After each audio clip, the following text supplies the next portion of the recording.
Hello everybody, welcome back to our latest Webcast. Now today we're looking at security policy and the forthcoming EU data protection legislation, something that we know from the Register website that has been exercising some of you. It's definitely controversial, but it's definitely going to happen, which is why we're saying don't waste a good crisis, because it's going to mean that there's going to be a lot more attention on how you store the data of your customers, any personal data when it comes to it.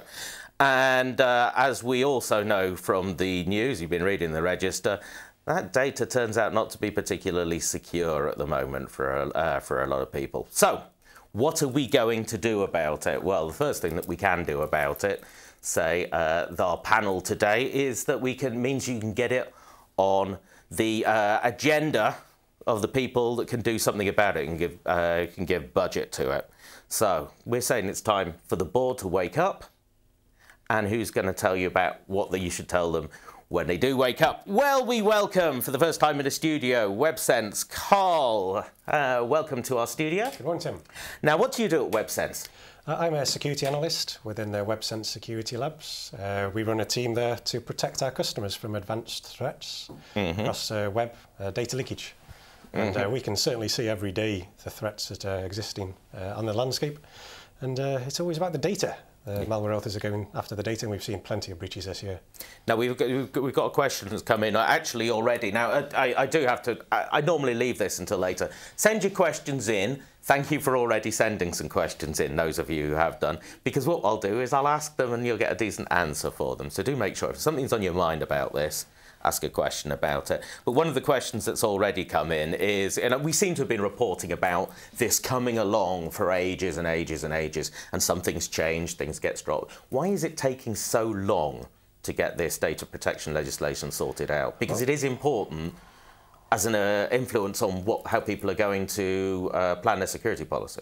It is. The EU data protection legislation is a challenge in many ways for businesses. This is a significant change in the way that we recommend businesses conduct themselves, and the certain implications of this legislation. That is not easy to implement. This is not a trivial project that any business is going to undertake, but likely that has to be a driver as well. For businesses to wish to start on this. So hopefully by the end of this discussion, you will all know that now's the time to sort of act on it. And you can't really delay any further. The legislation has been in discussion for a good number of years now. It's an evolution of what exists already. But it's going to take some time to roll it out, as with any major security project. Okay. This is why those challenges exist. Yeah, so I mean, the fact that it is taking so long means that there is a time to get started now. Now is the time. Yeah, all right then. Thanks, Richard, for that question. Okay, joining you. So you're double teaming today on the website. Neil, welcome. Yes, welcome. And now, what do you do at Websense? Yeah, hi, good morning, Tim. My name is Neil Thacker. I'm Information Security and Strategy Officer for Websense. Very long title. I look after the internal security program, as well as being external, talking to Websense customers, going out there talking at conferences about good practice, looking at, again, proposals, things like data protection, looking at, again, the threats that exist out there. I'm a member of a number of boards focused on threat-specific type issues. But yeah, so that's my background. I've been involved in information security now for 15 years. It kind of tells on the face, the dark circles, the many, many hours of looking at issues and things like that. So yeah, that's my role, that's my background. You can catch up on your sleep in 2017, really, hopefully, can't you? Yeah. That's we have a question here. Ardy's asked a question about the data protection officers. There's going to be a new role defined with a data protection officer, isn't there, in this?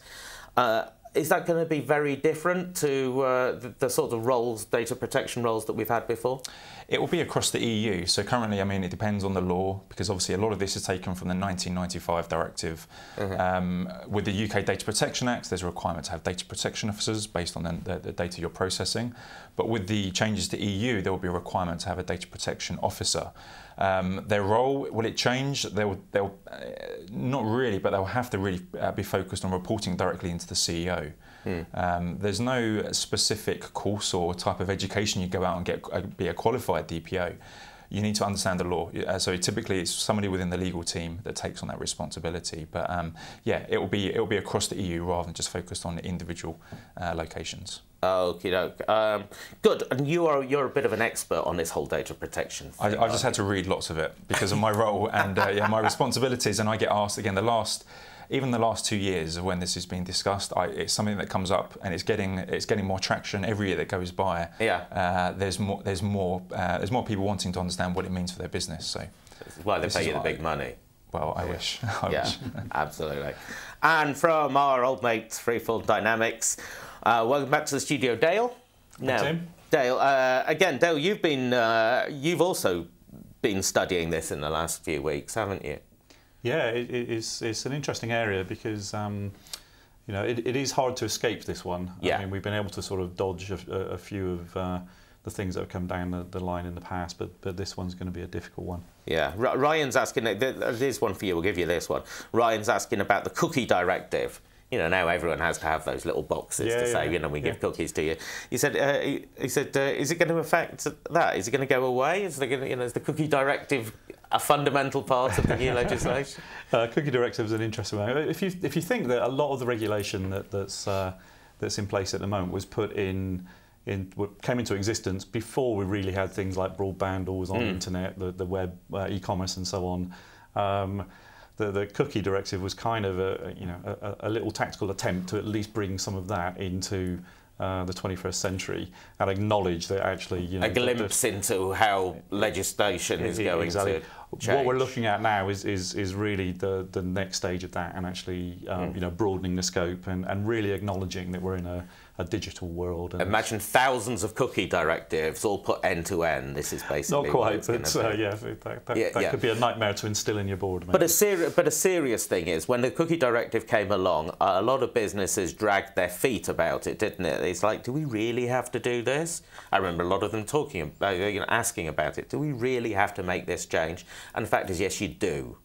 Yeah, you do, and we'll talk as we go through about some of the implications of not complying with the regulation. It's probably worth saying that one of the big things about the latest set of regulations coming through is it is actually EU-wide regulation, as opposed to directives, which is basically the EU saying we need you as individual member countries to put your own legislation in place to deal with this. And so each individual country sort of does that in a different way.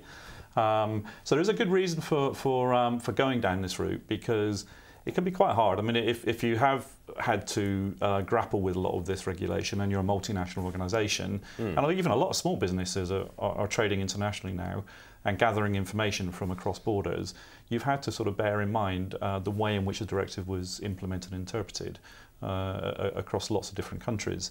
Now this is one consistent, harmonised approach to dealing with the issues and the exposure.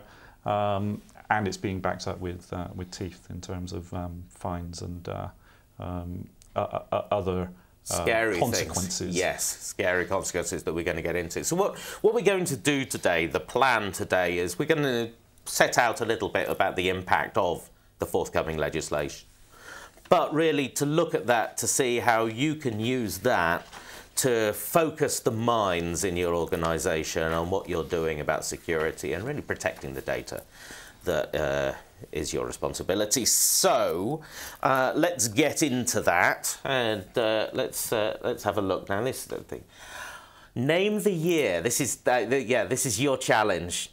Yeah, this is name. Yeah, it's kind of given away, to be honest, at the bottom with the directive there. Clues in the name, isn't it? It is. But this is kind of what we had. This was our operating system. We had Windows 95 was launched. Yeah. So yeah, 1995 was the year. Netscape Navigator was the browser of choice. Yeah. Speaking to you earlier, Tim, I know you love Netscape Navigator as the browser. Java. Let's just not go into what I was doing in 1995, because you guys were at school and in primary school probably. Yeah. I wasn't. Okay. It was a long time ago. It was a long time ago. So what happened in 1995, this is when we last had some legislation. Yeah, this was the EU directive that's still in place today. Again, this is something that's still fundamental. Organisations need to understand that this is still a directive that exists. We have in the UK, we have the 1998 Data Protection Act. Again, the other member states have their own laws. But this is highlighting how much has changed. We're definitely a digital economy now. In 1995, perhaps not so much. There's only like 1% of the internet that had data. I remember again looking at in 1995 how much data was being collected and processed on the internet. It was pretty minimal. So this is why the changes need to happen, because it's been a long time. Yes, 20 years. You pulled out these highlights here. This sort of 8-point list. When you're talking to customers about how much this influences their behaviour, is it something that's always on their minds at the moment? Sometimes they don't really understand some of the core 8 principles, which is what exists within the EU directive. They understand things like the international transfer of this data, they look at data sovereignty, they look at the security elements, but they probably don't have, especially for the information security professionals, they don't have, I guess, the communication, understanding the business context, understanding the purpose, the consent, all these kind of things, the notice, for example. So again, it's a recommendation of me, even with the proposal coming in sort of next year, planned to be coming next year, just understanding the current directive is really important. The underlying fundamentals probably not going to change too much. There's just going to be further urgency and bigger impact if you're not aware of the proposal. It takes these principles and draws them wider into the world that we have now. Makes them more important. Makes them more important. I think another way of looking at it is, I think we tend to sort of talk about security and compliance and privacy all in the same kind of conversation. We do. But they are different. I mean, the regulation is largely anchored in the concept of privacy. Now, security is obviously a prerequisite to being able to deal with privacy. But mentioning security professionals, it's going to be incumbent on organisations to really take this privacy thing on board, and not just think of it in terms of mechanical, bits and bytes level security. You really do, as you mentioned, have to understand the business context and how it relates to what you're handling data-wise. Again, there's very important. I'll just get us on to what the new stuff is going to be. Remember, you can get a hold of these. You can get a hold of this deck if you want, so you'll be able to pick up on all the information we've got. And there is a question from Anne. A very important thing is she's saying, is there now a date when we know that this is going to be the law? So we have to get into the timing about this straight away. So when is it going to be? When is it going to be a law? Okay, I'm not a lawyer, and again, I know at the moment the proposal it's in the later stages. Yeah. And with the new EU Commission, Juncker Commission, they're really focusing within the next 6 months when they came into power. So it's looking to be 2015, with then 2 years grace period to become again compliant with the new proposal. So we're kind of expecting 2017 to be the year that you need to start being prepared, and at that time companies will be taken into account and looked at. They need to have ensured they've gone through the process of looking at due diligence, and also then they're shown not to be negligent regarding this law, because it is law. Yeah. This is the underlying fundamental. It is a law. It's a legal requirement to be processing, controlling this data in a secure manner. Which raises the question, Cole, why are we talking about it now? Why don't we get back to everyone in 2.5 years' time and say, now you have to do this? I think preparation is key, so that I think there's been enough significant changes over the last few years within how we conduct ourselves on the internet and what businesses expect of the security that has to be in place, and also how consumers use the internet and what sort of data we're willing to share online.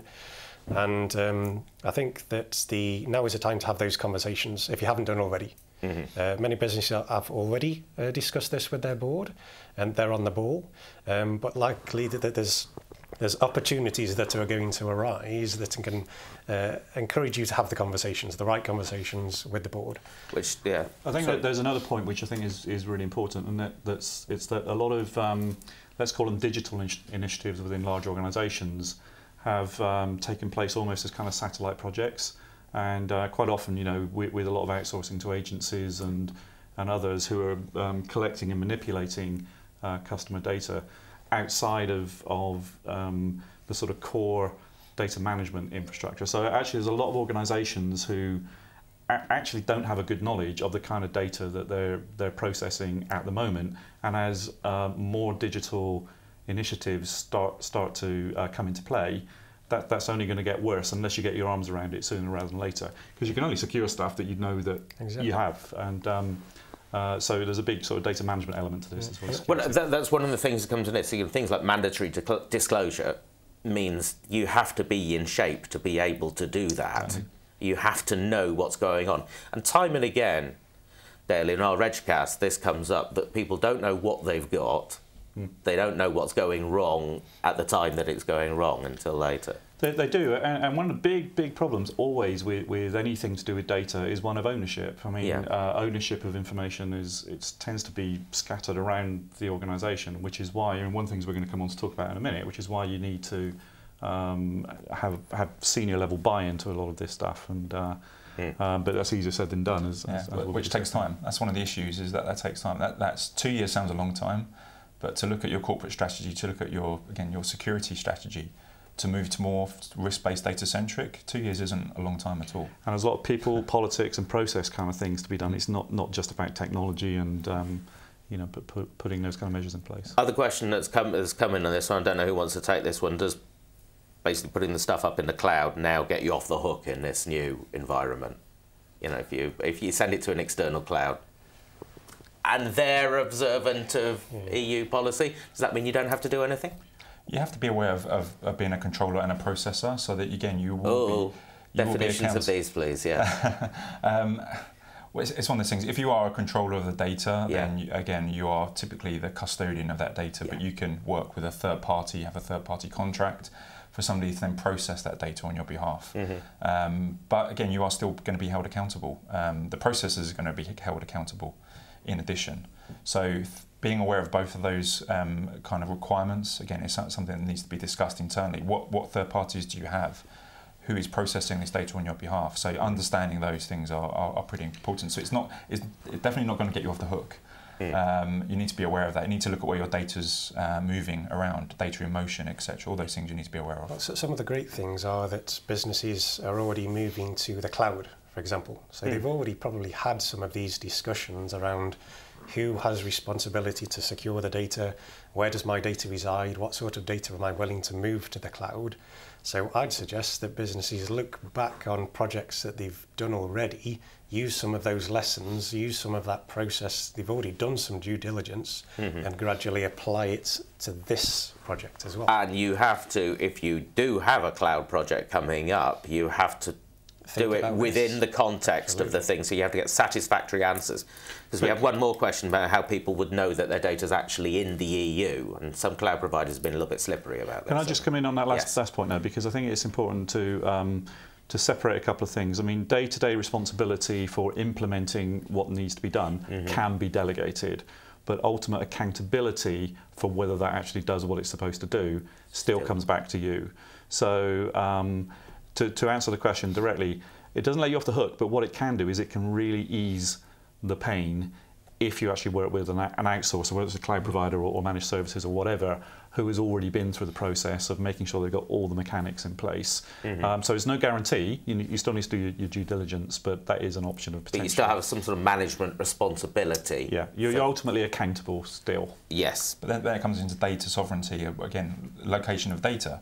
So we're seeing more providers launching data centres in the EU to be prepared for this. So again, even the big names, you perhaps would have assumed they would already have data centres in the EU. They're now only literally building these things and actually looking at services within the EU before they haven't been. So they're also becoming prepared for this. Yeah, so the questions are coming in. We'll just clear some of them now, because some of them is about quite big fundamental things. Radu sent in the question saying, if you operate in multiple EU countries, do you have to apply the regulations within that country, or observe the regulations within every country? And what you're saying is basically this is pan-European. It's pan-European, yeah. It's a single umbrella set of regulations. Yeah. Yes. Yeah. So it doesn't actually matter where you are. And that's the benefit, actually, because you deal with the problem once, and provided you're within the context of the EU, you've dealt with the problem. And and the interesting thing as well, I mean, talking about the big mega vendors, for instance, anyone who's processing personal information within the scope of the EU is subject to this kind of regulation. So that includes the Googles, the Amazons and Apples of this world. They have to be sorted out about where they have to be clear and transparent, and the rules apply to them as much as anyone else. So, and that was the problem with the directives, because with a directive, you know, the actual legislation was implemented on a country by country basis. So it only really applied within that jurisdiction. That this applies. This goes back to the fines. Obviously, 5% of worldwide revenue. That's a boardroom discussion right there because of the impact. You found to be negligent, gross negligent regarding that data. You can imagine the revenues of again a big company like Google, Apple, etc. 5% of their revenue. That's something to be considered. Yeah, it's definitely something that falls into your risk management process, looking at impacts, etc. It's definitely been the case, hasn't it? That in the past, some companies have been happy to take the fine. Yeah, cheaper in the than UK, actually 500k max fine. They can probably take that without any issue. Yeah. But 5% worldwide revenue. It drives, and there is now some urgency around this. Okay, so let's have a look, because you've done some research, haven't you, about how seriously this is taken as a board level discussion at the moment, and the results are not good, I think it's fair to say. They're not. I mean, again, one of the the highlights of this is that 80% of those who responded. So we polled over 5,000 security professionals, sorry, just under 5,000, from 15 countries. Some of those, the majority of those within the EU. 80% said their boards do not equate losing confidential data to a loss of revenue. And I think we've probably discussed this in the last few years, that actually it does cost the business when you lose data. Yeah. So being aware of this and looking at typically the impact of these things, you should be aware, and the exec team, I think we're getting there, but yeah, 80% is still too high. Yes, absolutely. And look, when there are so many organisations losing data at the moment. I mean, it's just become something. Every week there is something new about this. Just the fact that you lose data put you in breach of this forthcoming legislation. If you're found to be negligent, then yeah, I mean, of course, yeah, you could be punished because of this. You're going to have to prove that you've put in the right people, process, technology. You're taking the right measurements to ensure that you're protecting that data. So looking at, one of the issues I see in organisations, they struggle, going back to your point at the beginning, is the ability to identify and then protect their data. They don't know what they need to protect. And you can imagine somebody coming in, for instance, from the ICO, if you're based in the UK, and them asking that question, what is it you're trying to protect and where are you trying to protect this? You not having the answer to that, I guess that covers negligence. There's another aspect as well, which is part of the regulation, is you need to disclose when a breach has taken place. Yes, I saw now, that. If you look at what's happened historically, we've had organisations sitting on breaches for months, sometimes even years, trying to sort of, well, just crossing their fingers that it's not going to get out, and they'll smooth it over and it will be fine. If you're caught doing that, then you're right smack in liable for that fine. So, they're trying to close those loopholes and trying to bring everything above board as much as possible, which means it is a lot more difficult to escape. So, Carl, because this is an interesting one for people in the security industry like yourself, because there's this low level of complaint about this regulation, as it puts a burden on us, and sure, it is going to be costly. But if we change our behaviour like this, if we come into a culture of disclosure of incidents, it gives you useful information that you can use in the future, doesn't it? I think there's lots of positives from this, and people's awareness, and ultimately we've got to believe that our data will be better protected, because there's an incentive for organisations to protect our data. And I think what we have seen over the last few years is that the way an organisation conducts themselves when there is a suspected breach or an actual breach can actually be used as a differentiator in the marketplace for how their customers then view them as a business. So the folks that conduct themselves well, so communicate promptly with their customer base, make immediate changes, perhaps roll out two-factor authentication or some other facility to better protect that data, lets the customer know what initiatives they've adopted. I think that puts those type of organisations in a good stead.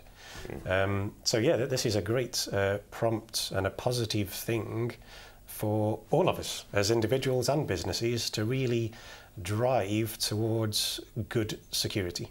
Yeah. At the moment, from this, what would it be? 43% of companies might be in a position to be able to do that, because according to their own security professionals, they don't think their organisation, 57% don't think their organisations are protected.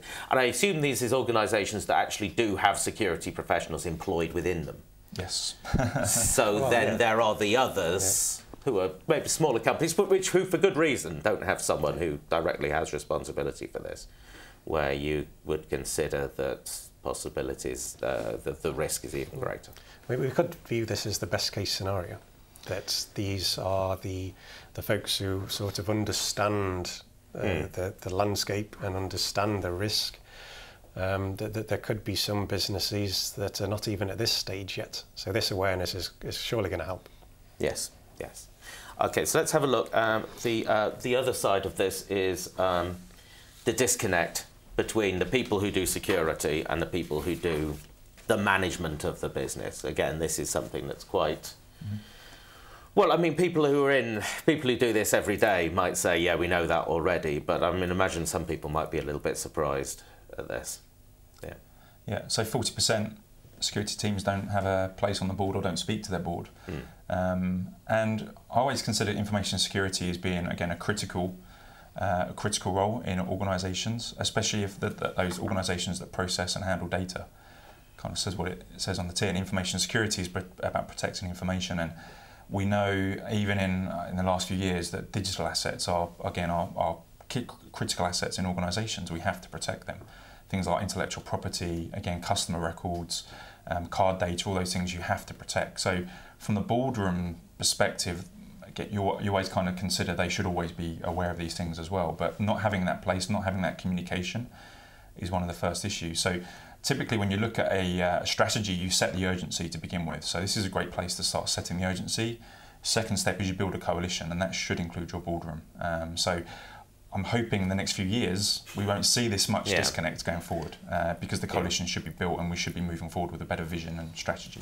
But at the moment, for those 40% that have a real problem in doing what needs to be done about this, because what we're saying is that this legislation will have to involve board approval for things. It's not something you can do just by installing some software.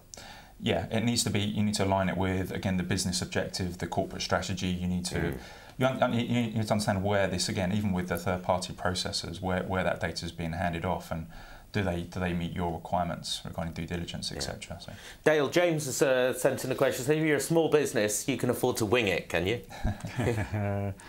No, you get let off once if you are caught. But remember, I think one of the things we haven't mentioned yet is, you know, what this is doing, plus a lot of the news stories and many of the other things that we're reading. You know, a lot of the stuff that you know, this stuff is making it into mainstream news now, isn't it? The public awareness is actually raising pretty high. So even as a small business, if you're seen not to be managing people's information securely and dealing with the privacy side of things, then you're going to be exposed. I mean, small businesses quite often exist on reputation, and you know, one of the easiest ways to trash your reputation is to abuse data in this kind of way. So rather than this being data loss being one of those sort of science fiction things, sort of like a techie thing, it becomes firmly into, does the business take care of me? In the same way as people would start thinking about, do they provide support for me? Do they, you know, if I've got a problem, will I be able to speak to someone on the phone? Exactly. Yeah. I mean, I'll mention something now. I don't know if this is the right point to mention it, but you go ahead. There's this stuff that we're looking at, your data. All of this totally agrees with the reg reader side of it. We pick up a few more of what I would call the blissfully ignorant. People who haven't necessarily thought through the problem and don't really realise it. They're you know, the ones who genuinely are. It's even necessary to have the board conversation, for instance, which wouldn't have come up in your data because you've talked to the security guys. But there's two things really which I think are important to bear in mind. One of them is, I think quite often it's not so much the board doesn't care. It's just that they don't understand. It's not been communicated well enough to them what all of this is about. Not in language they understand. Exactly. And put that against the background of the security industry, don't take offence by this, guys, but I think we've been peddling the sky is falling in message now for 20 years around security. Absolutely. And it's a little bit of, it becomes noise after a while. So I think just convincing people what's different, particularly if you're going up asking for more budget and asking for more commitment of management time, for instance, to sort some things out, then you're going to have to deal with that sort of crying wolf for quite a few years, which is why this I think is quite important. This hook, because it's a nice, hard, compelling event which we can't get away from, which is going to affect everyone. And to answer that question directly, as a small business, you are still subject to these regulations. You won't necessarily have to proactively prove that you're compliant in the same way as a large organisation would on an ongoing basis. But if you get caught leaking data, everything applies to you in terms of the consequences of that. You get one chance, maximum one chance, and then you have to, you're into this. And the idea is if you haven't done anything, you get caught out, you've been given that one warning, then suddenly you're in a panic. Exactly. Yeah. Okay. I get it. All right, well, let's have a look in our second half. Having made everyone really miserable, let's have a look how we might be able to do something about it. So you guys, now, here's a sort of diagram I haven't seen in a while. Who came up with this one? So this is yours? This is to excite everybody and get everyone looking at PowerPoint again and loving PowerPoint. So, do you win by following one of the lines? Yeah, this is actually a game. Now, this is actually a negative blueprint. I use this as a blueprint for generally what information security is all about. And in information security, I've been involved for now almost 15 years. We need to really understand all these areas. In the last few years, we've been becoming more aligned with business, and we have to talk about business enablement. But it's primarily understanding the assets that we have in our organisations. Again, I would still say people are a critical asset. Again, as I mentioned before, digital assets, the data is a critical asset in organisations. This makes it relevant to, again, the current EU directive and the proposed data protection regulation around how we protect that PII. And it shouldn't be the responsibility of anybody in IT and information security solely to do that. We have owners, we have other people in the business that typically make business decisions relating to how that data is processed, and they should be involved in this. They should be educated as to what's happening.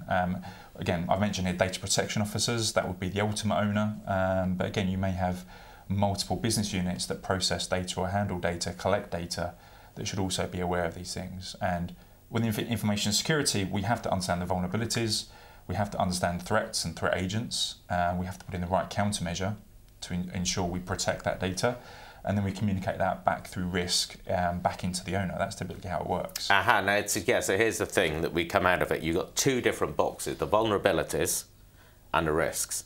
Why are they not the same thing? They're separate. So I talk a lot around technology risk as being related to the vulnerabilities, and then business risk that is kind of sits in the middle between technology risk and, again, business risk primarily. And that's where the general risk sits. That's probably not that clear. Just rephrase that one for me, yeah. So the risks typically are related to the assets the company has, so more asset-centric, whereas the vulnerabilities are more technology focused. Right, so if I'm in the IT department, the security part of it, then I'm looking at vulnerabilities all the time. Yeah. But technology focused. You can have a vulnerability without a risk. An example might be you're holding personal information, but it's fairly innocuous. It's maybe just sort of basic contact information for local people that you're dealing with, if you're a small business, for instance. If that gets out into the wild, it's going to be embarrassing, but it's not the end of the world, because you could probably gather that from public domain sources, telephone directories, and so on. But so the risk, so you've got a vulnerability. If that thing is sitting, in your spare room and is subject to a burglar just sort of picking it up, it's not encrypted on disk. I'm taking an extreme case to make a point. So that's a big vulnerability, but it's not a huge business risk in that sense. If though you've got lots of sensitive personal information there, then if that thing gets stolen and medical information gets disclosed, or financial information, or anything else that's of a sensitive nature, then that is a business risk, because you've got a big regulatory exposure and you've got a big reputational exposure. Right. Same vulnerability, different risks. Different risks. So I guess what this means is, Carl, then we can start as a project. Then one of the things to do is to look not just solely at the vulnerabilities, but where the risks sit in the business. Absolutely. And then selectively apply security policy in those different places, rather than trying to throw a blanket over everything. Yeah, I think that the board might ask questions such as, is my web property secure? You know, can people breach my website or steal data from my web server? The IT security team might say, no, it's not secure. There's a vulnerability that does exist, and perhaps a SSL cert, or maybe you know, some shell shock or heartbleed that we've seen this year. But perhaps the board don't really understand what those mean. They just want a yes or no answer. So that's where you have to approach, or sort of distill the information down into if what's the likelihood of an attacker going to a website, getting hold of data, and then we have to then disclose that as part of this data legislation. So that the board are trying to up-level, as they do. There needs to be some way to get that same sort of terminology. There needs to be some interim way to get on the same wavelength. And I think the IT security guys are getting used to this, because we know that it's part of a business discussion. Emmett here is complaining that the problem, especially for small business, the problem is cost. And this is one way in which we can manage the cost, by being somewhat selective about where you apply the expensive stuff. Yeah, we always say you've got to prioritise. You know, if something's potentially going to affect you in the next hour, you know, do something about it sooner than the next hour. If it is, it's bad luck, because you'll be watching a Webcast. But but yes, I know. But seriously, I know what you think. The serious thing is, if you have a longer project, if you have a project that's more considered, then you can do the priority things in good time. Yes. When we talk about defence in depth, and I've been speaking about it for 10 years, but this is definitely when we're talking about the risk, making it more asset-centric, so around identifying and protecting those critical assets, and then looking at how we can detect, respond, recover from incidents that may relate to vulnerabilities. So, and I would never go into a boardroom and talk about technology risk. Has to be business risk. We have to have the context around it. We have to highlight, because we know businesses now generate huge amounts of data. They process, they mine that data, they build some great IP, and in some cases some great business processes around these things. But I've seen in the last few years that they're doing this on a more regular basis, and spending more time and more effort, but they're not spending any more money trying to protect it, and that's one of the issues. So actually looking at identifying and protecting those assets becomes critical.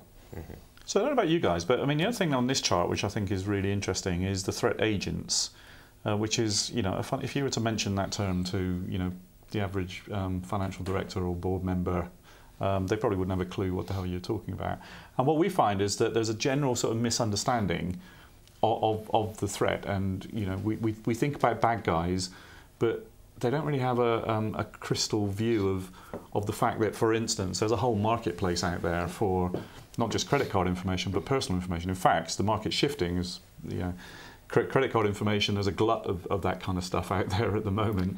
But personal information, I mean, one of you guys was saying earlier on, it's a lot more reusable. Once you have it, you can exploit it in lots of different ways. So the market for that is really taking off. And, the market is actually flooded now with credit card information, so much so that you could probably go online now in an underground forum and purchase a credit card detail on maybe about $1. Probably used to trade $7, $8 per record a few years back. So the malware authors are trying to get hold of the identities, then they can repurpose that information. And because if you've got an identity, you can use then to generate new ways of exploiting. Exactly. It's rare people change their name. Yes. Obviously their address as well, so once you have that information, again, it's typically high ticket value. So I mention it because the senior guys don't appreciate that there is a genuine marketplace out there, which is, you know, it might be dark, but it's similar to their business. You know, they operate in a marketplace. These guys are working in a marketplace, and for that reason, it's hugely well funded. And I think when you have this kind of conversation with senior people, you can almost see the penny dropping. So we've got, you know, a big industry out there that's actually trying to steal our stuff, because there's lots of money to be made from stealing our stuff. And that bit at the bottom, I think, is something that's worth actually, you know, spending a little bit of time educating board members That's on. a thing you can bring to them, because there'll be some they're people who are interested. thinking it's They're just the interested. payment processing stuff that they have to And protect, most of them really didn't know this stuff before. And if you sit down and walk them through it, suddenly you've got them thinking, and getting them engaged is the first step towards getting them convinced. It's not just external threat actors, though, that a business has to think about. You could also have insider threat. So your own employees might do something, probably not things that are not such a good idea, and then put the business at risk. So you also need some controls around that as well. Else you could still be in the same situation that data has got onto something like Pastebin, and it's better, there's another bit of advice, the business should notice that that's now on Pastebin, not your consumers saying, hang on a moment, why is my username and password on Pastebin? You've got to bring the control back to the business so that they have the necessary monitoring of these sorts of threats and instances. And again, we need to be careful of language when we're talking to senior people, because when we talk about the internal threat, it's like, you know, the disgruntled employee who wants to get their own back on it. It's not about that. It's about accidents, it's about thoughtlessness, it's about people doing really stupid things because they weren't aware that that was a stupid thing to do.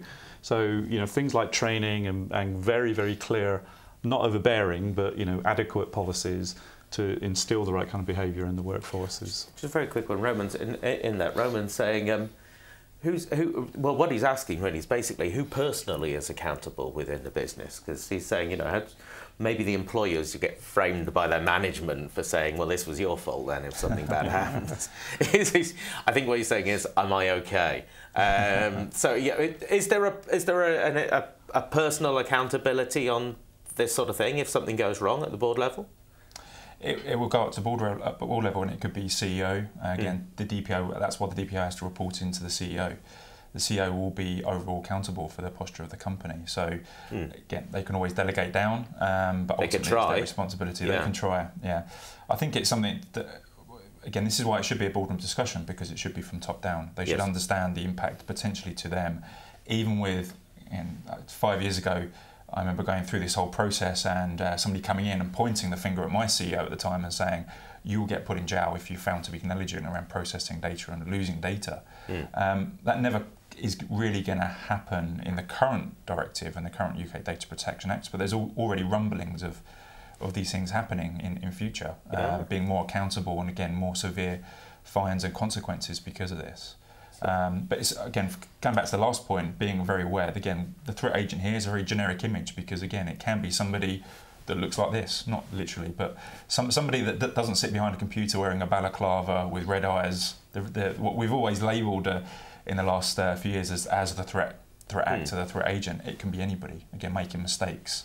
Somebody internally just doing the wrong thing. It can be cock-up, not conspiracy. Yes. Exactly. Yeah. And if there was a cock-up and someone comes along and investigates and they find out you didn't have any policies in place, you didn't have any training, that individual didn't realise that what they're about to do was about to expose the company, you can't really blame that individual for doing that. That goes right to the top. Exactly. That's just lack of process. Okay, let's have a look at some of the things, that we are going to be bringing forward. Now, is it okay? Are we saying that now the boards, we can talk about things like this to the board? Well, these three issues here I've just highlighted because if there's ever a year that is a good time to go and chat to your board and engage the necessary stakeholders, as Neil said, in the business, this is a great year. We say, why waste a good crisis? This is a crisis. This is it. We've had OpenSSL Heartbleed there, where servers could be attacked so that they would give up all of their secrets out of memory. We've had SSL, the version 3, the Poodle issue as well, that has also introduced vulnerabilities. And then we've had the Shell Shock, which was a vulnerability where you could execute commands on a web server to then conduct whatever bidding you wish on those. So these are big, significant global incidences that even now businesses are still patching. We still see websites, web properties that are vulnerable to Heartbleed, for example, even from April when this was first announced. So this kind of goes back to what we were saying earlier, that the move towards adopting the best practices for the EU data legislation, 2 years is not a long amount of time. Even patching servers has taken 6 months, and some businesses are just not there yet. Now is the time to start acting, I think, and driving these conversations with your board, saying, look, this was a significant year, global security risk. Let's go do something about it. Yeah, it helps that they're seeing these things on the news, doesn't it? Exactly. Yeah. I always think when if you use the BBC mobile app, it gives you 8 stories for today on technology, and if something makes it into that 8-story list, it's going to reach the board level. Generally, as a rule of thumb. That's a good benchmark. You could show them your phone if it doesn't. Yeah, you see, look, look what's happened today. No, but seriously, I mean, all of these have been sort of reported, haven't they, widely in the mainstream press. But I think what I've seen as well is that there is an expectation now from the exec team for them to be able to come to you and you already have fixed these issues. So being more proactive, I've definitely seen this focus more on proactive, which goes back to, again, the changes to regulation. By you already being aware of these things and already putting in more perhaps relevant countermeasures for this, it shows that you're being proactive. So when they come and ask you, when it hits in 2017, what have we done about this, you can tell them we already had this strategy revised. Well, let's have a look at your research again here, and you've got, from this, we pulled this out of your research. So it's the events that would compel the board to give you some money. Basically, this is what the security professionals say. This will squeeze a bit of cash out of them. Yeah, there's some low figures here. They're pretty low. I mean, top is the IP. So losing IP. We now we kind of live on this economy of ideas. We're based on companies generating IP and making money that way. So that seems to be the #1 reason for the exec team to start allocating more money to cybersecurity. But when we start looking at the regulatory action, this is kind of pretty low down, what, 39%. It is, isn't it? That's pretty low. And I expect over the next year that number should be a lot higher. The exec team should also be pushing. And one thing you can do is you can roll these triggers all in together, can't you? Because protecting yourself as a larger project, you can solve all of these problems. Well, you can't solve the problems. You can do something about all of these problems. Yeah, you can be more proactive. But it's definitely changing. I mean, so your IP moving away from just trying to protect structured data, looking at the unstructured, looking at how your business, the whole business context around these things. What is the biggest impact to me if I lose this specific piece of data, this data set? And again, which should then be a priority for me? If the business tell me that IP is still the #1, even with the new fines coming in, IP is still going to damage the business more than losing customer information and PII, then I react and I look to prioritise and protect that data first, and then start focusing. But yeah, as you said, the same countermeasures can be used, protecting structured and unstructured. So the only thing I would say is, I mean, this isn't specifically to do with this, but it's just a general rule of thumb. If you go and tink up into the board and saying we want investment because we can do this and we can do this and we can do this, you tend to lose impact. I mean, we spend a lot of time ourselves looking at data like this, and it's interesting on this chart. It's easy to kind of look at this and think, well, there's a bunch of people who aren't actually doing anything or aren't worried about anything. If you were to sort of break this out, you'll probably find that pretty much everyone is worried about at least one of these, if not 2. It's just a different combination depending on the organisation. So my advice would always be understand what it is that's going to push the buttons of your board. And that might be very topical because a competitor has just had a big breach, or the regulation might be something because they're a very regulatory aware organisation because of the nature of your business. Could be, it doesn't really matter what it is, but just choose a couple of things. Don't go in there with a big long laundry list of stuff because it makes the whole thing seem hopeless. Hang it off some specific hooks. But go through stuff like this and just understand what is it for your specific senior management that they're likely to be responsive, and it's going to be different depending on your organisation. It'll change. What might things? Everything now exists within an infographic. Eventually, infographics will contain all the world's information, at which point they'll take over from us. But this is that. So this is your one. This is your threat report, and this is and it's pretty easy to come up with some scary data on stuff, isn't it now? Well, this is looking back in 2013, and it just illustrates the points that the only thing we can really guarantee is change, and change can prompt action.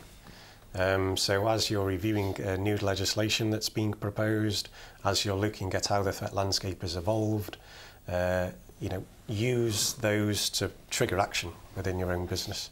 Again, I think you're probably not going to go to your board and quote some of these statistics at them.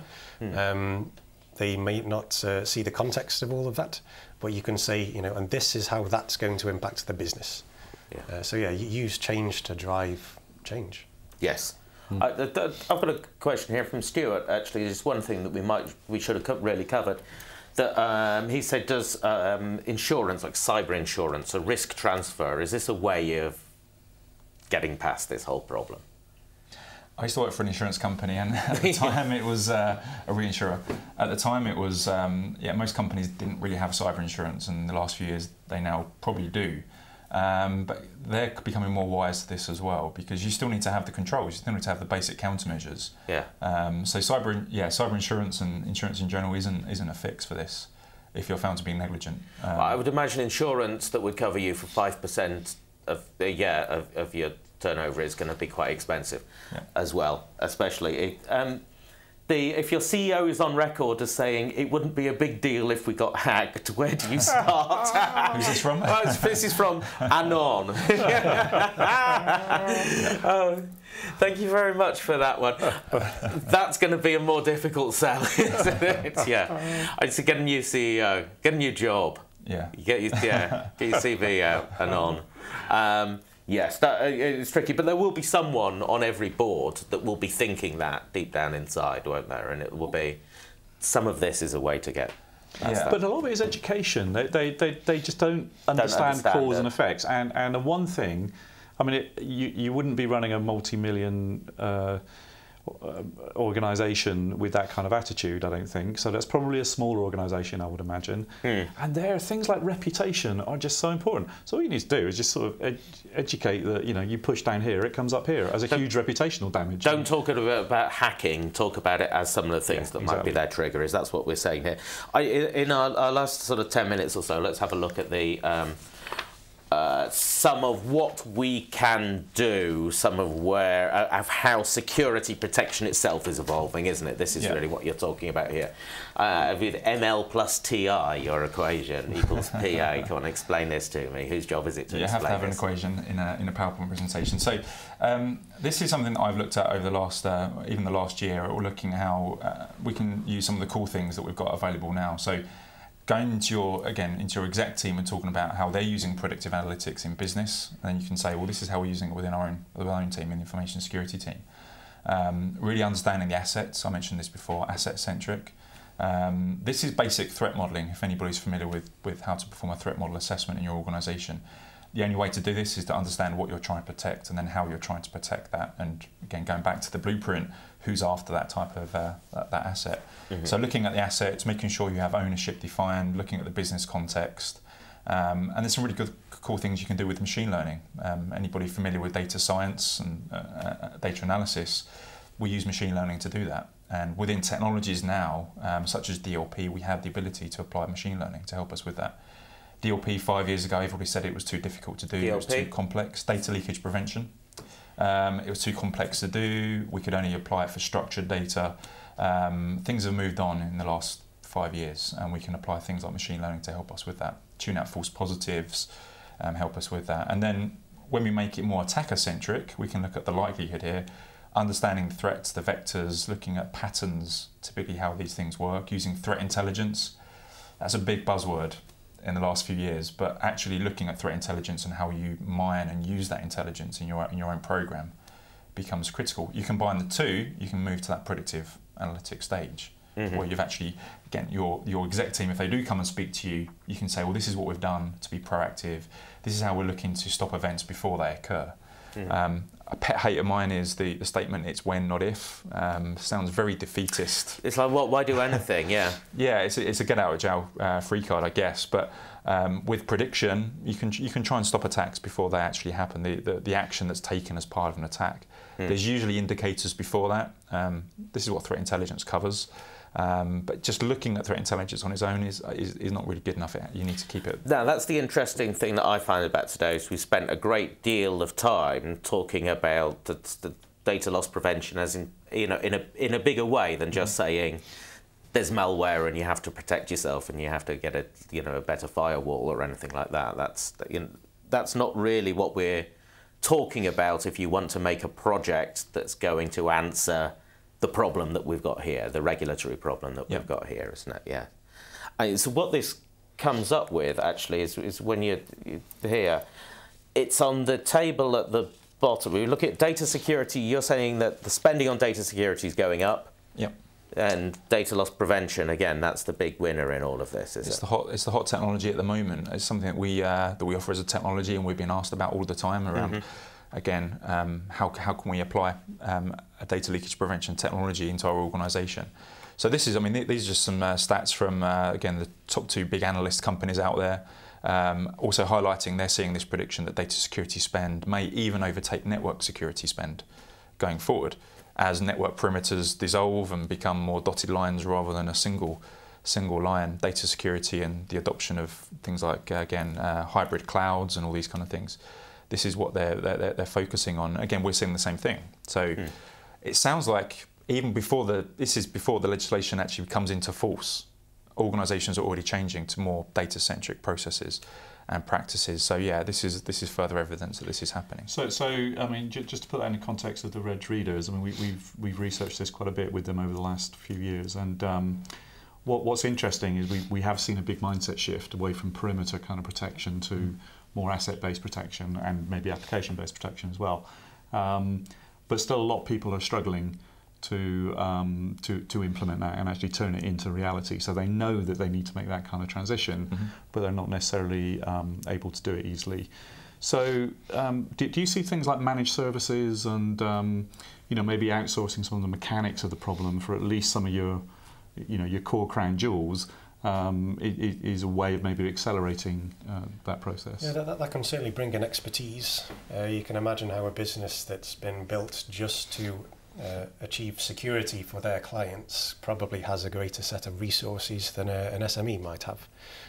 So yeah, to take a look at using such facilities to help you accelerate your journey to being able to cope with the new legislation.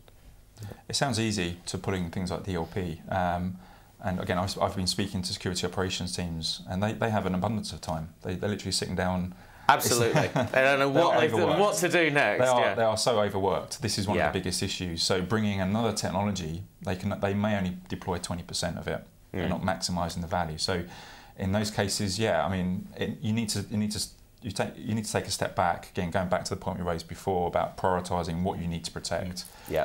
What technologies are working for you? Do I still have their perimeter? Do I need to constantly be looking at my firewalls and my config? Do those things kind of exist still? Do I need to, even with the budget spend, we talk about budget being spent on network security, is that, we know IPS is kind of, the spend is going down. So do you now have more time to look at DLP as a complementary type control? Just a couple of minutes left, couple of questions to deal with. Okay. Someone's asking, who gets the money from these fines then? What are they going to use it for?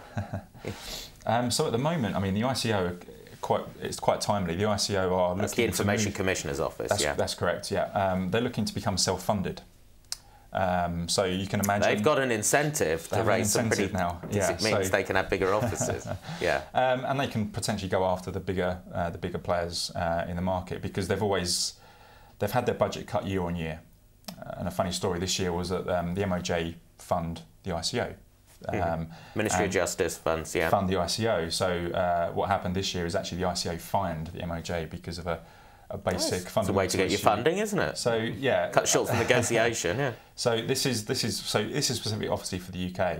This is what we're seeing. So the fines will go back into, again, helping there. But again, the idea is it's up to 5% as well. So that you need to understand the potential consequences of this. But the funding will help. It will go across the EU. It will help with the EU to primarily focus on data security and data protection. As a question, if you're an individual, not a business, but an individual, and you've got a ton of personal data that you're storing on people for different, for whatever reason it is, does it apply to you? Does this data protection apply to you? It's only if you're processing over 5,000 data subjects. So yeah, if you have the data, please don't sell it. We talked before about the value of this data. Please don't sell it. I would ask why you have all that information. We're not asking why. We're not asking why. Big family. We won't ask you why. But yeah, you won't typically be accountable. But yeah, that's a good question. I don't really know. It is a good question. Final thing, we just got a few seconds left. Dale, you answer this one. This EU legislation, Chris is saying it's not so much different from the Data Protection Act 1998, is it? Well, it's been deliberately designed to take on, there's been a lot of consultation, deliberately designed to take on board the fact that now we have social networks, we have cloud services, we've got most companies of all kinds of sizes now throwing up websites and interacting with customers through websites.